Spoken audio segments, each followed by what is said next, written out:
Oh, Mga brothers and sisters, magandang hapon sa inyong lahat. Household Leaders Training tayo. Talk number 13 ng pamagat ay prayer. Sabi nga ni Mother Teresa, prayer is putting oneself in the hands of God. Prayer, of course, is different than only saying prayers. Prayer is ultimately a relationship of love with God. It is a communication na nasa pinakamalalim na antas. Prayer is an act of God within our soul, by which God invites us para maniwala sa Kanya, sumunod sa Kanya, at mahalin siya. At mga brothers and sisters, ang panyayang ito ay patuloy na iniaalay sa atin, pero kadalasan ay nakakaligtaan natin na pakinggan sapagkat bigo tayo sa tunay na panalangin. Ang panalangin ay mahalaga sa bawat buhay ng Kristiyano. Bakit po? Una, it is our direct communication link to God.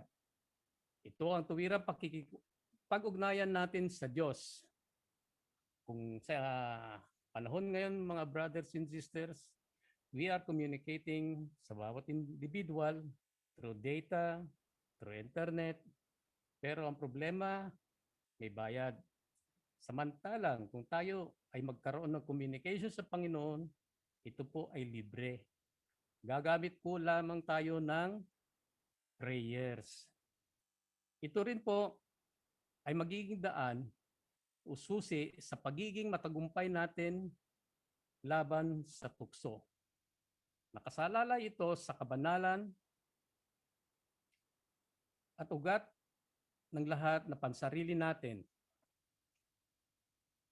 Ang panalangin ay nilalagay din tayo sa tamang kaanyuan natin sa harapan ng Diyos. Ang mahalagang kalikasan ng kasalanan ay ang kalayaan. Ngunit kailangan nating mabuhay sa ganap na pagtitiwala sa Diyos, isang pagtitiwala na natatakan ng panalangin. Ang pangunahing wakas ng tao ay upang luwalhati ng Diyos at tangkilikin siya magpakailanman, ngunit hindi tayo maaring magsimulang masiyahan sa Diyos hanggat hindi tayo gumugugol ng panahon. Pinananatili tayo ng panalangin sa pagtitiwala sa Diyos para sa lahat. Prayer opens the way for the Holy Spirit to transform us into the image of Jesus. May panalangin ay isang magbubukas ng daan para sa banal na Espiritu na siyang babago sa atin tulad sa imahe ni Jesus. Mga brothers and sisters, ganito ba tayo magdasal? Ganyan po ba? O ganito? Alin po sa akala ninyo ang tamang posture ng pagdarasal? Ito bang una? Hindi po. Pangalawa, hindi rin po. Yan po ang tamang posture natin sa harapan ng Diyos. Pero kung titignan nyo, ang pangalawa at ang pangatlo ay halos pareho. Pero kung tititigan nyo mabuti, mga brothers and sisters, ito ay magkaiba.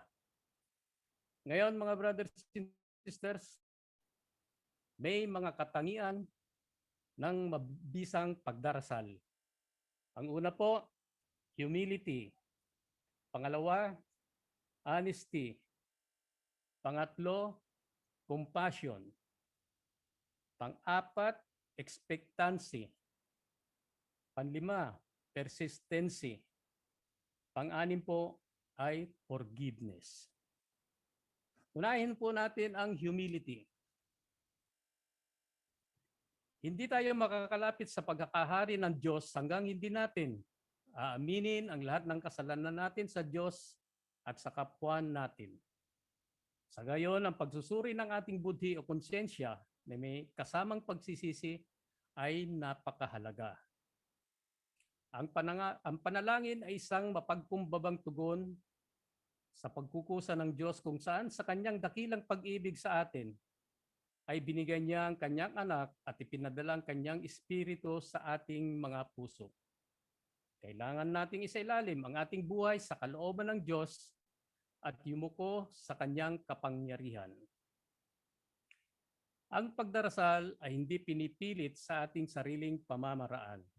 Ngunit dapat nating paniwalaan na ang daan ng Diyos ay lubos at sa lahat ng bagay ay gumagalaw siya para sa ating ikabubuti. Mas handang pagpalain ng Diyos kaysa sa maisip natin, ngunit maaari nating biguin ang kanyang kalooban para sa atin sa pamamagitan ng paghihimagsik. Tayo ay magalak sa pagmamahal ng Ama tulad ng mga bata. Kung babasahin po natin sa Luke chapter 18, verse 15, inilalapit ng mga tao kay Jesus pati ang kanilang mga sanggol upang hilinging ipatong niya sa mga ito ang kanyang mga kamay. Nang ito'y makita ng mga alagad, pinagalitan nila ang mga tao. Ngunit tinawag ni Jesus ang mga alagad at sinabihang, hayaan ninyo sila lumapit sa akin, ang mga bata. Huwag niyo silang pagbawalan sapagkat ang mga katulad nila ang sa kaharian ng Diyos. Tandaan ninyo, ang sino mang hindi tumatanggap sa paghahari ng Diyos, gaya ng isang bata ay hinding-hindi paghaharian ng Diyos. Pangalawa po, honesty. Sa Tagalog po, katapatan. Hindi natin kailangang magpanggap sa harap ng Diyos. Tama po yun. Sapagkat lumalapit ka pa lang ay alam na at kung ano ang kailangan mo sa Kanya. Pero isang tanong lang mga brothers and sisters, pwede bang magdasal ng ganito? Panginoon, you know what I want. Amen. Pwede po ba yung ganon? Di po. At alam naman ng Diyos ang lahat tungkol sa atin hanggang sa pinakabilang ng buhok natin ay alam ng Panginoon. At meron tayong mga modelo sa Biblia na tapat sa pananalangin. Tulad na lang, katha ni David upang awitin ang punong mga awit, hanggang kailan? Yahweh, ako'y iyong lilimutin. Gaano katagal kang magtatago sa akin? Gaano katagal pa itong hapdi ng damdamin at ang lungkot sa puso? Kung gabit araw titiisin, kaaway ko'y hanggang kailan magwawagi sa akin. At isa pa ho, nung si Jesus ay nagdasal sa Gethsemane. Gaya ng nasa Luke 22 po, verses 39 hanggang 46. Basahin pa natin sandali. Gaya ng kanyang kinagawian, umalis si Jesus at nagpunta sa bundok ng Olibo kasama ang mga alagad. Pagdating dooy, sinabi sa kanila, manalangin kayo upang hindi kayo madaig ng tukso. Lumayo siya sa kanila mga 10 pukol ng baton layo at dooy lumuhod. At nanalangin, sabi niya, Ama, kung maaari po ay ilayo mo sa akin ang kopang ito. Ngunit wag ang kalooban ko ang masunod, kundi ang kalooban mo. Nagpakita sa kanya ang isang anghel mula sa langit at pinalakas ang loob niya. Dala ng matinding hinagpis siya'y nanalangin nang lalong taimtim at pumatak sa lupa ang kanyang pawis na parang malalaking patak ng dugo. Pagkatapos, manalangin siya tumayo at lumapit sa kanyang mga alagad. Narap niya natutulog ang mga ito dahil sa labis na kalungkutan. Bakit kayo natutulog? Tanong niya. Bumangon kayo at manalangin upang hindi kayo madaig ng tukso. Isa pa ho ay tungkol si Paul. Si Paul po maraming beses na binanggit ni Paul ang kanyang mga kahinaan. So ganun din po ang gawin natin sa pagdarasal. Maging honest po tayo kung ano yung mga kahinaan natin na hindi natin nalalampasan.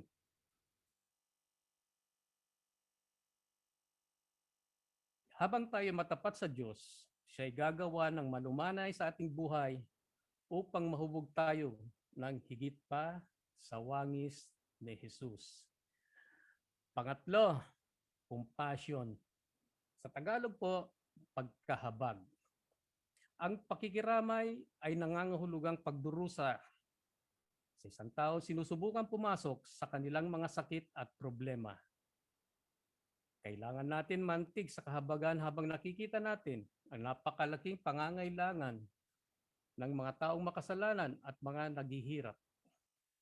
Ang nasabing kahabagan, lalo na sa ating kawalan ng kakayahan na magbigay ng tunay na tulong, natural na hantong tayo sa panalangin at mamagitan.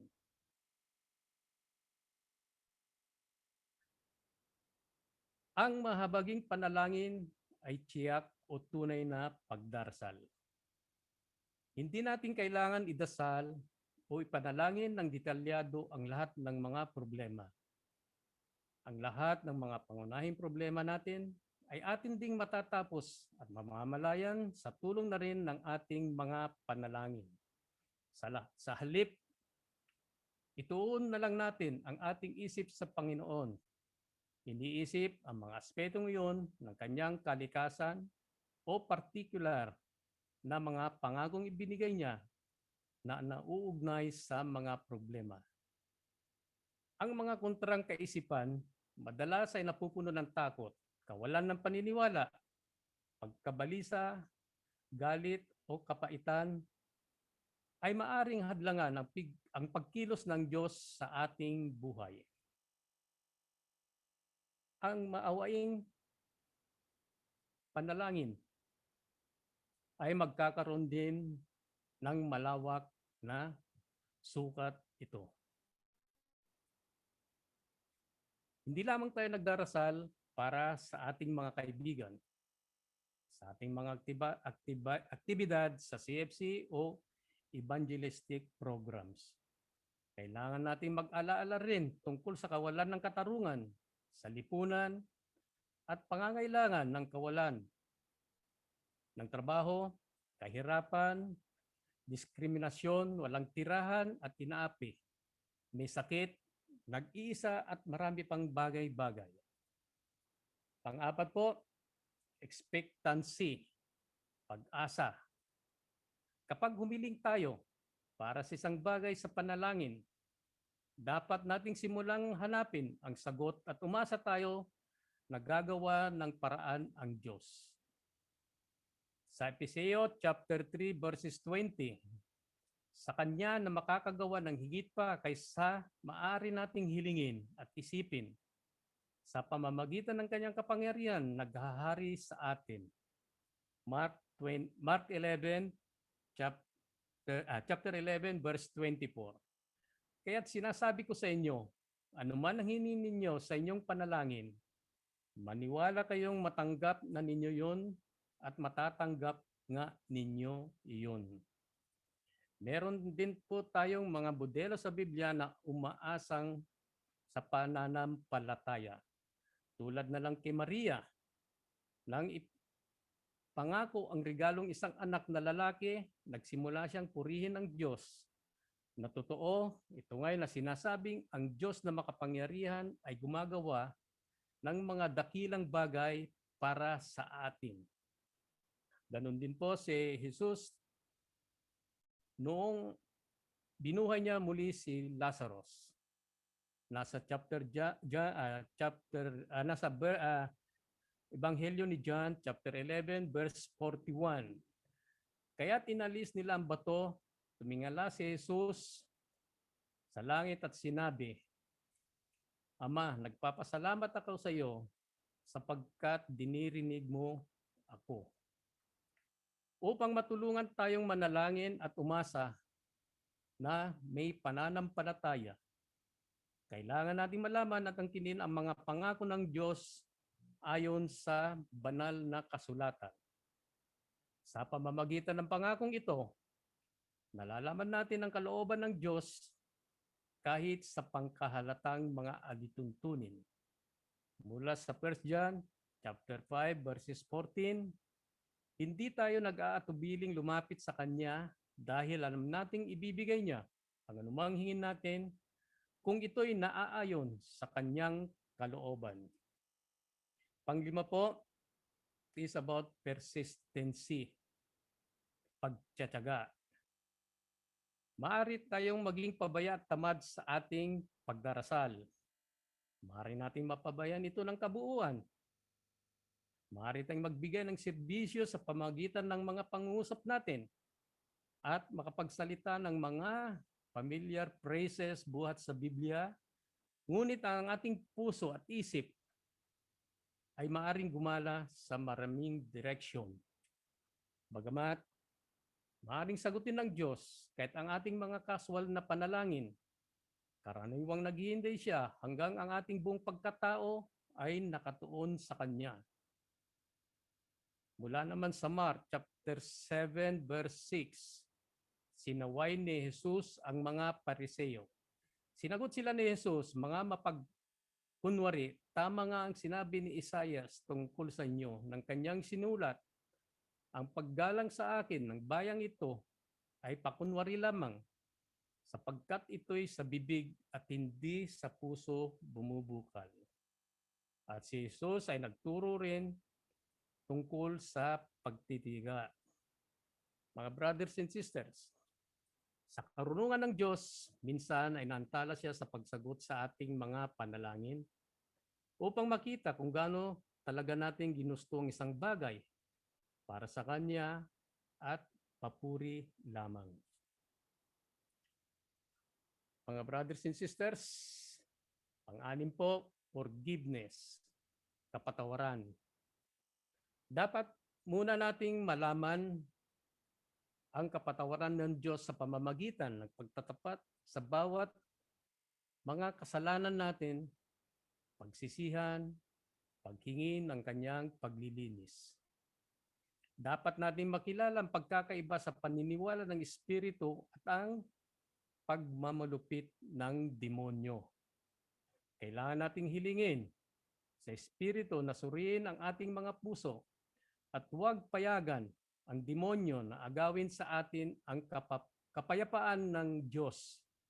Then, gagawin po natin dito ay magpatawad tayo sa bawat isa. Ito nga, nakita natin, forgive us as we forgive. Then we must forgive one another. Kaya dapat tayo magpatawad sa bawat isa. Mula sa Mark chapter 11 verse 25, kapag tayo tumayo upang manalangin, patawarin muna ninyo nagkasala sa inyo upang ang iyong mga kasalanan ay patawarin din ng iyong Ama na nasa langit. At tandaan mga brothers and sisters, ang isang di mapagpatawad na espiritu ay madaling makasira ng ating ugnayan sa Diyos at sa kapwa natin.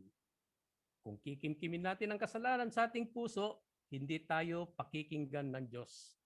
Kaya ang pagpapatawad po, magsimula tayo sa Couples for Christ, sa kanyang mga ministry. Then, pagkatapos po mga brothers and sisters, that's the time only na we can go to the community and spread out the good news of the Lord. In conclusion, alam niyo po, itong conclusion na to, nung ako'y umaattend ng Couples for Christ, pag naririnig ko na ang conclusion, tuwan-tuwa na ako dahil alam ko, tapos na ang talk. Kaya ang panalangin ay mahalaga sa ating pansariling buhay bilang Kristiyano. Ito ay lubhang kailangan natin sa ating paglago sa kabanalan. Ang panalangin ay mahalaga sa buhay at misyon ng Couples for Christ. Lahat tayo ay bahagi ng hukbo ng Diyos na kinakailangan makatanggap tayo ng mga tagubilin mula sa ating Commander-in-Chief sa bawat araw. Ngayon mga brothers and sisters, sa pagtatapos po ng aking talk, mag-iwan po ako sa inyo ng isang katanungan. Ito po ay, meron ba kayong alam na kasalanan na di na papatawad ng Diyos. Yan lamang po. Maraming salamat. God bless us all.